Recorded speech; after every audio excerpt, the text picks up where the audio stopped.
다음번에 이제 그 화제를 정시부문으로 돌려서요. 요즘 뭐 지금 같은 애들 모두에 말씀하셨지만 경기가 안 좋은데 금년도 들어서 몇 달 동안은 또 시장이 괜찮아 보였단 말이에요. 근데 이게 요 며칠 동안 또 상당한 고통을 겪고 있는데 그 최근에 올랐던 이유 뭐 이런 것에 대해서 한번 전반적으로 설명을 해주시죠. 올해 우리 주가가 좀 많이 올랐습니다. 이 코스피가 뭐 연간 한 15% 정도 올랐는데 이 주식시장을 보면 이제 우리가 나누고 있는 얘기와 잘 매치가 안 되실 수 있을 겁니다. 전체적으로 경제에 대한 걱정을 많이 말씀드렸는데 주가가 올라가는 게 좀 이상하지 않습니까?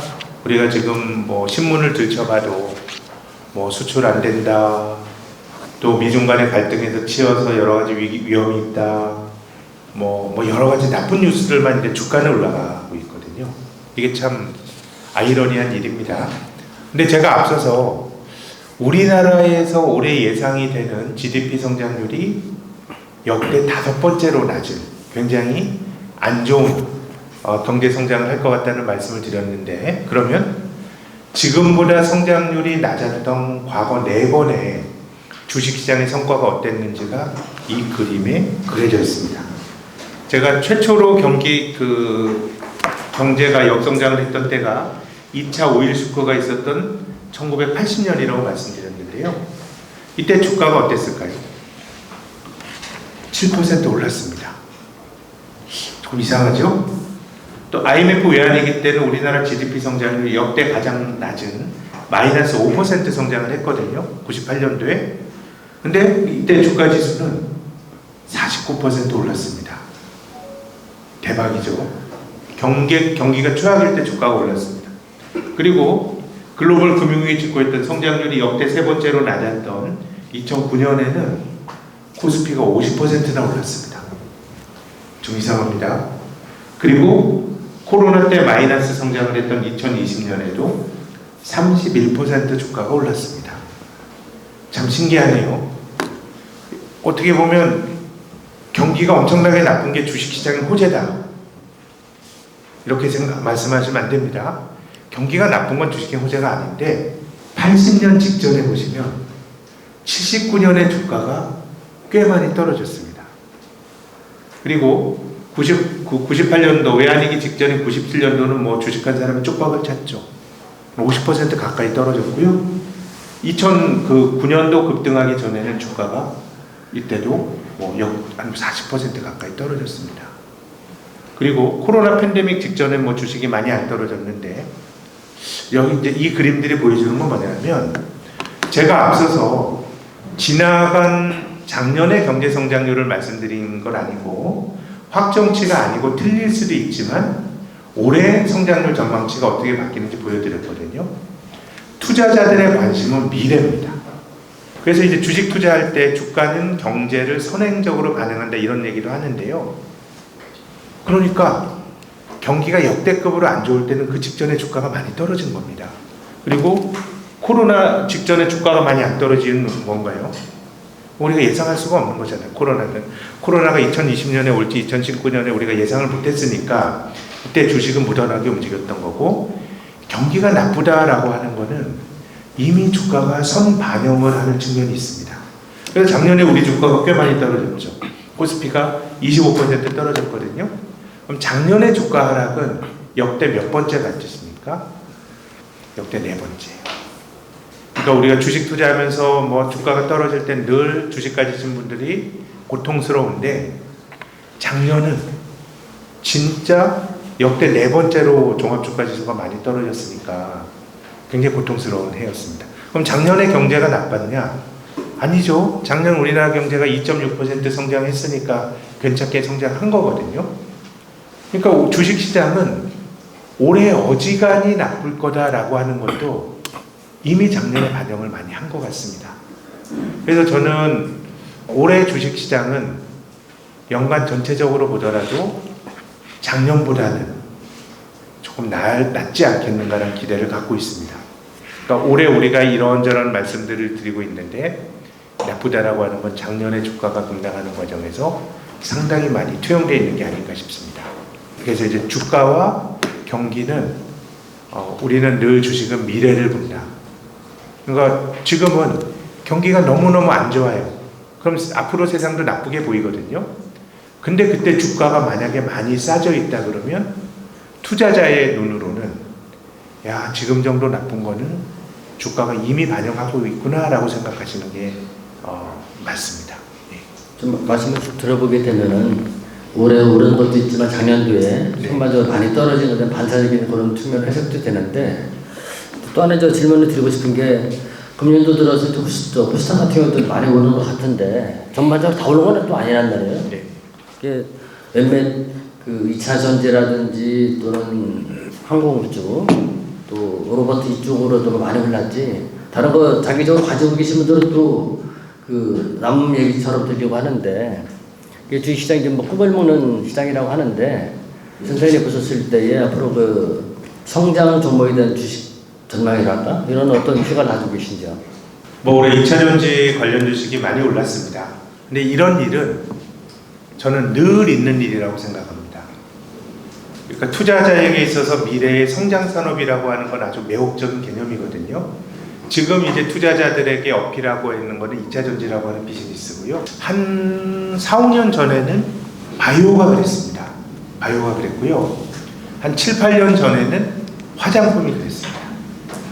지금 생각하면 이제 우리나라 화장품이 중국에서 잘 나가다가 어려움을 겪으면서 주가도 많이 떨어지고 그랬습니다만은 2013년, 14년만 하더라도 뭐 이런 얘기들이 많았어요. 야, 한국 화장품이 드디어 중국에서 인정받고 있다. 일본의 시세이도 같은 거보다 한국 화장품이 더 낫다. 중국 인구가 몇 명이냐. 화장품은 성장 산업이다. 그런 거죠. 그래서 주식이라고 하는 건 끊임없이 꿈을 투영하는 것이고 그런 점에서 보면 지금 2차 전지를 비롯한 성장 산업이 올라가는 거는 주가가 가지고 있는 저는 지극히 당연한 속성이라고 생각합니다. 우리가 뭐 근데 결과론을 알고 말씀드리는 거지만 화장품 주식은 오르다가 어려움을 겪고 있죠. 뭐 앞으로가 어떻게 될지 모르지만 바이오도 오르다가 어려움을 겪고 있습니다. 그럼 이제 우리 올해 각광 갖고 있는 사람이 꼭 그렇게 된다는 보장은 없습니다. 뭐 그러리라는 법은 없습니다. 다만 이제 제가 일반적으로 말씀드리고 싶은 건 뭐냐면 우리가 주식 투자를 하면서 종종 실패를 하는 거는 뭐냐면 나의 판단은 맞아요. 세상이 이렇게 갈 거라고 하는 판단이 틀리지 않더라도 그 대상을 너무 비싸게 주고 사면 거기서 낭패를 보는 것 같아요. 시계추를 조금 더 멀리 돌려서 한 20여 년 전에, 한 22, 3년 전에 소위 닷컴 버블이라고 하는 어떤 그 큰 주식의 큰 시세가 있었습니다. 새로운 기술이라고 하는 기억하시면 계실지 모르겠어요. 인터넷 무료 전화, 국제 전화 비즈니스 모델 들고 나온 새로운 기술이 거의 한 100배 올랐을걸요. 짧은 기간 동안, 1년 안 되는 기간 동안에. 또 새로운 기술의 기업 가치가 현대자동차보다 커지고. 그래서 제가 증권회사 그때 신입사원일 텐데 이렇게 닷컴 기업들만 올라가고 막 그러니까 제가 야, 이제 시간 지나면 우리가 이제 밥도 인터넷으로 먹겠구나 이런 생각이 들 정도로 각광을 받았는데 근데 그 당시에 우리가 그 당시에도 그런 주식이 버블이라고 하는 경고도 있었고 그럼에도 불구하고 주가가 많이 올라갔거든요. 그런 주식을 샀던 사람들이 마음속으로 품었던 생각은 앞으로 세상이 바뀔 거야. 뭐 여기 계신 분들 중에 예전에 연애 편지 같은 거 손편지로 써보신 분들도 계시죠? 뭐 제 또래만 해도 알록달록한 편지지 사가지고 막 편지 쓰고 그랬거든요. 근데 손편지로 안 쓰고 우리가 인터넷에서 메일로 보내고 음악 같은 것도 인터넷에서 듣고 쇼핑도 인터넷에서 하고 그런 세상을 꿈꾸면서 그런 주식 샀거든요. 그럼 그 판단이 맞았나요? 틀렸나요? 맞았죠. 이제 그렇게 열렸습니다. 그러면 우리가 그렇게 열린 인터넷 세상의 주역이 그때 있던 기업들인가요? 아니죠. 지금의 인터넷 세상의 생태계는 구글이 평정을 했죠. 근데 20년 전엔 누가 있었어요? 혹시 야후라고 들어보셨습니까? 엠파스라고 들어보셨습니까? 라이코스라고 들어보셨습니까? 세상의 주역이 이런 거라고 생각했는데 엉뚱한 그 투자자들의 관점 엉뚱한 기업이 승자가 된 거예요. 그래서 저는 세상은 우리가 생각하는 것보다 되게 다이내믹한 것 같아요. 좋은 쪽이건 나쁜 쪽이건. 중요한 건 변하지, 지금과 같은 경쟁 체제나 이런 것들이 그대로 가지 않을 가능성 굉장히 높은 거거든요. 근데 주식을 내가 너무 비싸게 주고 사. 뭐 주식에 관심 있으신 분들 뭐 PER이 70배, 80배 주고 주식을 사. 그렇게 되면 세상은 내가 생각하는 것처럼 단선적으로 움직이지 않고 다이내믹스가 있는 데다가 기대를 너무 이렇게 많이 당겨온 주식들은 조금 늘 후유증이 있는 것 같습니다. 근데 이제 뭐 저 같은 겁쟁이가 이런 말씀을 드리는 건데, 전 투자에 정답은 없다고 봐요. 저는 얼마 전에 뭐 테슬라 같은 종목이 올라갈 때도 그런 생각 했는데, 야, 전기차가 저게 테슬라만 하는 거야? 구글도 전기차를 한대요. 뭐 그러면은 이건 예전처럼 내연기관처럼 큰 공장이 필요한 것도 아니고, 그럼 경쟁이 치열해지면, 지금도 테슬라가 전 세계에서 제일 좋은 전기차 업체인 건 맞아요. 거기에 대해서 무슨 논란이 있겠습니까? 다만 경쟁이 치열해지면 어떻게 될까? 지금 중국에서 전기차가 10,000불짜리가 나왔답니다. 테슬라가 가격을 계속 내려요. 마진율이 떨어져요. 그래서 저는 뒤에서 말씀드리겠지만 주식 투자에는 정답이 없어요. 결과가 중요합니다. 돈을 버는 게 정답인데 너무 비싼 주식을 사게 되면 이게 굉장히 변동성이 크고 결국 그건 믿음의 문제거든요. 올해와 내년에 기업이 벌 걸로는 설명이 안 돼요. 3년이나 4년 후에 벌 걸로 또 설명이 안 돼. 한 5년 정도 지나야 그 이익을 그 정도가 현실화돼야 지금 주가가 설명이 된다 그러면 저는 5년이나 시간도 그렇게 될지도 의문이고, 또 그건 본질적으로 믿음의 문제거든요. 5년의 세상을 어떻게 알아요? 일론 머스크도 전기차 시장의 5년을 자기가 그렇게 할 수 없어요. 경쟁이 있고 하기 때문에. 그래서 저는 너무 비싼 주식을 사게 되면, 그것을 좋은 타이밍에 잘 못 팔게 되면 조금 늘 후유증이 있는 거 아닌가. 그래서 일반론으로 이런 말씀을 좀 드리고 싶습니다. 뭐 어느 게 정답이다는 아니고, 우리가 세 번째 세션에서 조금 더 비슷한 말씀을 드리겠습니다. 성장 종목에 관련된 말씀을 해주셨는데, 다음번에 제가 궁금한 거는 누가 뭐래든 간에 우리나라의 성장을 이끄는 게 이제 반도체 분야, 삼성전자 같은 반도체 분야하고, 또 아까도 말씀하셨지만은 현대자동차 이런 부분이라 생각되는데, 지금 반도체 분야도 지금 아까도 모두 말씀하셨지만은 녹록지 않단 말이에요. 이제 다 다룰 수는 없으니까 그 반도체 업종 전망을 한번 어떻게 생각하시는지 한번 말씀해 주시죠. 저는 반도체는 좀 좋은 사이클이, 좋은 신호가 나왔다고 보는 쪽입니다. 그리고 제가 반도체 투자와 관련한 일반론을 제가 좀 말씀드리고 싶은데요. 이 반도체 산업이라는 게 일종의 이제 부품으로 들어가는, 반도체는 어떤 물건을 만들 때 중간재로 들어가는 거 아닙니까? 이런 걸 커머디티라고 하는데요. 화학도 커머디티입니다. 석유화학도. 이게 어떤 물건을 만드는 데 들어가는 거잖아요.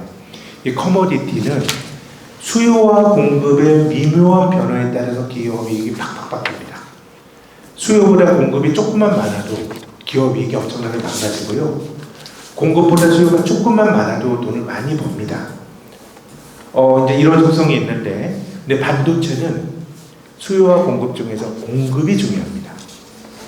반도체 수요는 거의 제 생각에는 변수가 아니라 상수입니다. 모든 거에 반도체가 다 들어갑니다. 뭐 지금 뭐 우리가 챗 GPT 얘기가 나오면서 뭐 AI에도 반도체 수요가 늘 거다 이런 얘기 들으시잖아요. 반도체는 산업의 쌀이라고 할 정도로 많이 들어가는데, 반도체 기업 이익에 영향을 주는 핵심적인 변수는 반도체 수요가 아니라 공급이라고 봅니다. 왜냐하면요, 저 같은 사람에게 반도체 주식은 좀 어려운 주식입니다. 왜냐하면 제가 생각할 때 좋은 주식은 기업이 돈을 많이 벌면 그걸 좀 이제 회사에 유보해 놓으면서 주주들에게 배당을 주면서 뭔가 과실을 나누는 게 제 생각에 좋은 주식이거든요. 근데 반도체는 돈을 벌면 끊임없이 투자를 해야 돼요. 새로운 공정으로 효율을 높이지 않으면 반도체는 살아남을 수가 없거든요. 그렇기 때문에 반도체 기업 스스로가 반도체 사이클을 꺾게 만듭니다. 돈을 많이 벌면요, 설비 투자를 왕창 합니다. 그러면 새로운 공정에 좋은 반도체가 쏟아져 나옵니다. 그럼 반도체 단가가 떨어지겠네요. 그럼 삼성전자와 SK 하이닉스의 실적이 나빠지겠네요. 그것은 투자로부터 비롯되는 거예요. 그러면 이런 기업들이 그렇게 해서 어떻게 버느냐인데요. 반도체 산업이 우리나라가 잘하는 메모리 칩이 한 10수년 전만 하더라도 수많은 기업들이 경쟁을 했었어요. 근데 이렇게 불황으로 가면서 경쟁자들을 막 하나하나 죽이는 거예요. 죽이면서 지금은 거의 삼성전자, SK 하이닉스, 미국의 마이크론 테크놀로지로 과점이 된 이런 거예요. 특히 1위 기업일수록 더 그런 걸 하죠. 그래서 이미 그 SK 하이닉스나 마이크론 테크놀로지처럼 글로벌 넘버 2, 넘버 3 기업은 너무 형편이 어려우니까 감산을 했는데 삼성전자는 늦게까지 안 했어요. 그런 자기보다 경쟁력이 떨어지는 플레이어를 압박하고 업황이 좋아지면 또 돈을 쓸어 담는 굉장히 이제 부침이 심한 비즈니스거든요. 그래서 삼성전자 투자하시건 SK 하이닉스 투자하시건 반도체는 공급이 중요하다는 걸 늘 생각하셔야 되고, 반도체 기업이 투자를 늘린다라고 할 때는 주식을 파셔야 된대요. 투자가 늘면 공급이 늘고 또 단가가 떨어집니다. 근데 반도체는 투자는 언제 하나요? 경기가 좋을 때 하나요? 나쁠 때? 투자는 돈이 필요하잖아요. 돈을 벌어야 합니다. 돈을 벌어야 하기 때문에 반도체 경기가 가장 좋을 때 역설적으로 기업은 투자를 합니다. 세상이 다 좋아 보여. 근데 그러니까 투자를 하는 거죠. 그땐 주식을 파셔야 됩니다. 반도체 기업의 투자는 업황의 급격한 악화, 손익의 악화를 예비하고 있는 겁니다. 그럼 투자의 반대가 되는 게 뭔가요? 감산입니다. 감산은 얼마나 형편이 어려우면 감산을 합니까? 감산일 때가 바닥이에요. 이거는 결국 공급을 많이 늘리면 주가를 억누르는 거고, 실적을 억누르는 거고요. 공급을 줄이는 데서 그때 경기가 조금이라도 좋아져서 미묘하게 공급보다 수요가 늘어나게 되면 대박을 치는 겁니다. 그래서 저는 삼성전자가 1분기 실적을 엉망으로 발표했고 작년 대비 이익이 95%나 줄었고 SK하이닉스는 적자가 났죠. 근데 주가는 오르잖아요. 그거는 주가 가진 선행성이고 또 이 비즈니스 자체가 공급이 중요한데 감산을 했다라고 하는 거는 기업 이익 개선의 강력한 신호입니다. 투자를 늘린다라고 하는 거는 반도체 기업 이익 악화에 또 강력한 예비입니다. 그래서 제 생각엔 업황 사이클로 보면 반도체 주식은 저는 기회가 있다고 보는데, 제가 바로 앞에서 말씀드린 것처럼 이 중국과의 관계 이런 것들이 중요하다고 봅니다. 그래서 근데 중국과의 리스크는 작년부터 있었던 거고 업황 자체의 사이클은 작년보다 좋아질 여지가 있으니까 저는 반도체 주식은 작년보다 조금 나은 흐름이 아닐까. 다만 이 중국과의 우리나라 삼성전자와 SK 하이닉스가 겪고 있는 참 SK 하이닉스는 날벼락이에요. 한 2, 3년 전에 미국의 인텔로부터 큰 반도체 공장을 큰 돈 주고 샀는데, 제가 말씀드린 반도체는 끊임없이 투자해서 신공정으로 가지 않으면 생존이 어려운 비즈니스라고 말씀드리지 않았습니까? 근데 여기 새로운 장치를 못 넣게 하면 이거 공장 그냥 너네들 장기적으로는 그냥 메모라 시키는 거기 때문에 저는 이거는 우리의 정치가 우리 기업들을 위해서 좀 잘 뭔가 숨 쉴 수 있는 유예 기간을 만들어줘야 된다고 생각을 합니다. 선생님 지금까지는 이제 과거의 흐름 얘기 위주로 해주셨는데, 그 시장 전망 쪽으로 갔을 때 지금 좀 있으면 날도 더워지고 여름 되잖아요. 근데 이제 그 여름 이후 그다음에 이제 가을 부분하고 좀 더 길게 보면 내년도 전망, 우리나라 일단 북한에서 흐름을 어떻게 보시는지 한번 말씀해 주시죠. 장기 정체라고 생각합니다. 지금 우리나라 주가 지수가 2023년 4월 현재 한 2,500 하고 있거든요. 근데 우리가 2,000포인트에 처음 갔던 게 2007년입니다. 2007년 여름에 2,000포인트 갔어요. 근데 지금 16년 지났는데 500포인트 올랐네요. 한 25%, 16년 동안에 25% 올랐다는 거는 연으로 한 2%밖에 잘 못 오른 것 같아요. 그럼 이게 주식이 왜 이런 걸 시사하냐 하면 앞서 말씀드린 것처럼 제 생각에는 한국 경제의 정체 뭐 이런 것들이 전 주가에 투영이 되어 있다고 생각을 합니다. 그래서 우리 증시는 너무 뭐랄까요, 싸게 사지 않으면 좀 기회가 없다고 보는 쪽입니다. 사람들이 막 주가가 올라갈 때 주식 안 하면 뒤처지는 사람처럼 상대적인 박탈감을 가진 사람, 그랬을 때가 오히려 좀 위험한 시기고, 저는 우리 증시는 장기 박스권이 농원아닌가. 그래서 최근 한 10여 년 정도 놓고 보면 저는 한국 경제가 최근에 대중 수출도 말씀을 드렸습니다만은 결국 이제 중국 경제가 꺾이면서 저는 그 시기를 2011년 정도부터라고 봅니다. 중국이 뭐 아주 무한대로 성장할 수 있다는 기대가 2011년부터 꺾이고, 그때부터 이제 우리나라에서 차이나 리스크라고 하는 말이 이제 거론이 되기 시작했습니다. 그 이후로 이제 우리 경제가 정체의 길에 접어들었다고 보는 쪽인데요. 그럼 2011년 이후로 우리 증시가 좋았던 해가 몇 해 있을 것 같으세요? 2017년 코스피가 1900 가다가 2600까지 갔습니다. 2020년 코로나 때 1400까지 떨어졌다가 3300까지 갔습니다. 그 두 해 빼고는 정체예요. 장기 박스권. 저는 앞으로도 그러리라고 생각합니다.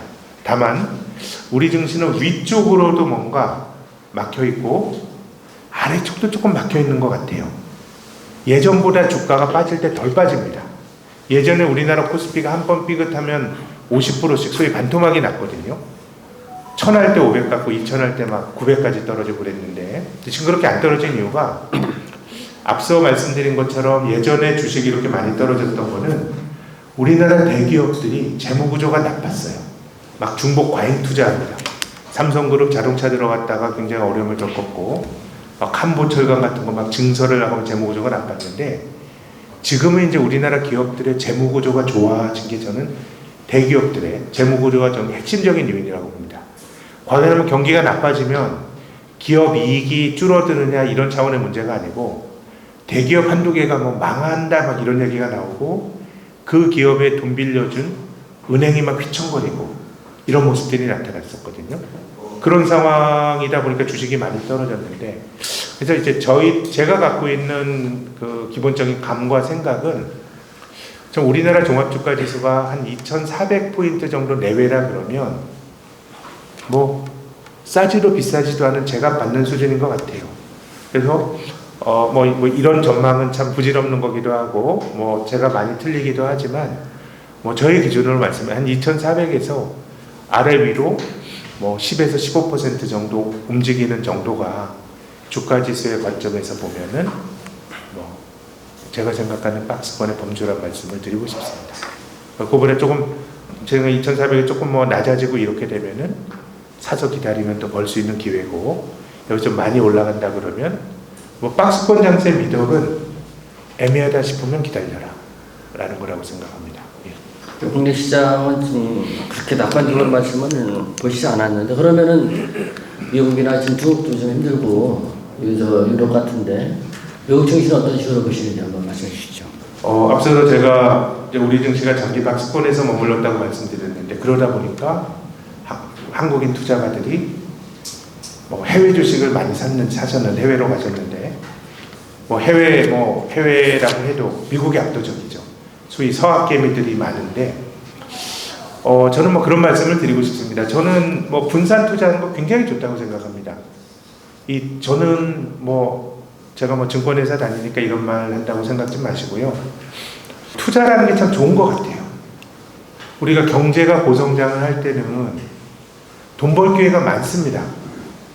우리가 외환위기 이전의 세상이 그랬거든요. 제 친구들 보더라도 집안 조금 어려워서 실업계 학교 갔던 친구들도 기술 배워서 장사해서 돈 번 친구들도 많지만, 우리 부모님 세대가 그랬거든요. 지금처럼 사람들이 다 대학까지는 안 와도 장사하셔도 자식들 잘 키우고 집도 사고 그랬거든요. 그래서 우리 경제가 보여줬던 진짜 역동성은 상고 출신의 대통령 2명을 우리가 가졌다는, 김대중 대통령, 노무현 대통령이 대학을 안 넣으셨잖아요. 전 그것이 어떻게 보면 한국 경제가 보여준 역동성의 상징이라고 생각합니다. 근데 이제 지금은 그런 기회가 많이 없어졌고, 심지어 뭐 그렇다면서요. 제 그 중학교 선생님 하는 제 대학 동창의 말이 맞는지 틀린지 모르겠지만, 학교나 요즘은 공부 잘하는 애들이 성격도 좋아 그런 얘기를 하더라고요. 뭐 제가 학교 다닐 때는 공부만 하는 모범생들 막 놀리고 그랬어요. 저 자식들 공부만 하고 또 다른 세계가 있었는데, 근데 이게 뭐 속마음은 모르겠지만 외적으로 보여주는 애티튜드는 뭐 그렇다는 거 아니에요? 뭐 좋은 대학은 부모의 소득과 상관성이 높다면서요. 인생 역전이 힘들어진 세상이에요. 그럼 투자라고 하는 거는 내가 내 노동을 통해서 돈 벌기 힘드니까 다른 쪽에 내 돈을 위탁하는 행위거든요. 그래서 주식 투자를 절대로 종이 쪼가리 하나 사가지고 내가 살고 판다고 생각하시면 안 돼요. 그건 투기예요. 근데 한국에서 제일 똑똑한 사람이 다 삼성전자나 네이버로 가요. 그럼 내 돈을 어디 맡기는 게 좋은 거냐? 전 그래서 투자라고 참 좋다고 생각해요. 어떻게 보면 평생 하고 살아야 된다는 생각도 갖고 있고요. 물론 잘해야 되겠지만. 자, 그런 점에서 보면 우리가 미국으로 그 투자 대상을 넓히면 되게 좋은 일입니다. 다만 제가 성장주 말씀드린 것처럼 주식시장에 영원한 건 없습니다. 영원한 건 없어요. 다 변해요. 또 일반적으로 가장 좋아 보일 때가 가장 위험할 때입니다. 그럼 주식은 얼마나 많이 올라 있겠어요? 이게 이렇게 좋아 보이니까. 근데 저는 한국에서 미국 주식에 대한 약간의 불패신화 같은 게 얼마 전까지 있었다고 봅니다. 근데 지금 보시는 그림은 이게 이제 미국 증시와 한국 증시 비교해 본 겁니다. 이게 이제 위쪽으로 올라가는 구간은 한국 증시가 미국보다 좋았을 때고요. 이게 떨어지는 거는 한국보다 미국이 좋았을 때입니다. 근데 보시면 80년대는 미국 시장도 괜찮았지만 80년대는 한국 시장이 위너였어요. 한국을 비롯한 동북아시아 주식이 일본을 중심으로 홍콩, 싱가포르, 대만, 한국의 아시아의 네 마리용, 미국보다 한국의 성과가 좋았고요. 90년대 미국이 좋았네요. 우리나라 외환위기가 없고 성장통을 겪을 동안에 미국 주식은 아주 뭐 닷컴 혁명, 이런 IT 혁명으로 좋았고, 2000년대 초반 10년 한국이 훨씬 좋았네요. 미국 증시가 다 좋을 것 같지만 2000년부터 2010년까지 미국 증시 들고 있으면 바보였어요. 코스피가 500에서 2000까지 가는 동안에 미국은 주식이 못 오르고 횡보했거든요. 우리가 지난 10년의 데자뷰잖아요. 한국은 박스권에서 머물렀는데 미국은 계속 올랐는데 그 다음 10년은 미국이 좋았네요. 그러다 이게 반전이 나타나는데요. 그래서 저는 그런 생각입니다. 이게 다 돌고 도는 거기 때문에 미국 증시에 투자하더라도 저는 뭐 기회가 있다고 봅니다. 그 사이클이 오는데 늘상 불패인 자산은 없습니다. 또 미국 주식은 많이 올랐기 때문에 제 생각에 1, 2년 놓고 본다 그러면 한국 주식보다 미국이 별로 좋을 이유가 없습니다. 그럼 한국 뭐가 좋냐? 한국은 별로 거품이 없다고 생각해요.